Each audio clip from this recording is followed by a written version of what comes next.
Okay, so how many of you know somebody who's been diagnosed with autism? 1 in 68 children in America each year is diagnosed with autism. 40 years ago, that number was 1 in 5,000. Autism is a disorder that causes social, behavioral, and communicational challenges in children. The paradigm shift that I'm trying to talk about is caused by scientific revelations and cultural interpretations of autism. For a long time, people believed that vaccines cause autism, and this was because in 1998, a Dr. Wakefield published a study and claimed that vaccines cause autism, specifically the MMR vaccine, or measles, mumps, and rubella vaccine, and this study has since been discredited and proved that he faked the results actually. Actress Jenny McCarthy has been an avid anti-vaxxer since the mid-2000s, and she claims that vaccines caused autism in her son. But these claims aren't scientifically based since the study was proven false, and scientists have actually identified that rare genetic mutations in combination with early childhood development actually cause autism. Until 1980, autism was actually thought of as a type of schizophrenia. Schizophrenia is a disorder that presents in the mid-20s of a patient, and it is when a patient experiences delusions and paranoia, and they hear voices in their head.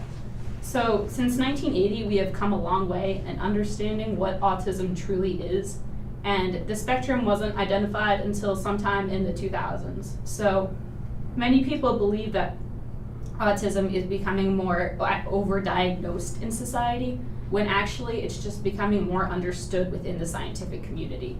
In each year, they become more and more knowledgeable about what autism truly is. And culturally, in 1988, the first movie featuring an autistic star, or autistic main character, was produced, and that is Rain Man. And this was the first pop culture movie ever to feature a autistic character. And in 1993, Jim Sinclair, an autistic adult, gave a speech entitled "Don't Mourn for Us" at an international autism conference. And he urges parents not to mourn for their children and to actually be there for them and not say that they ruined their life or stuff like that, because that really damages a child's self-esteem, and it just causes more and more problems for the child as they grow up. And autistic adults are more likely to become lonely and socially withdraw from society. 44% of autistic adults claim that they have never dated in their life, and that's because they don't receive the same social etiquette in adolescence that all of us do. That means they don't know how to date. They don't know how to be like around people of the opposite gender in that way, and they can't do it. 19% of autistic adults report holding down a job. That is such an extremely low number. 75% of autistic adults report wanting to have a job. So what? What does this mean for autistic adults now that the scientific community is becoming more knowledgeable about autism?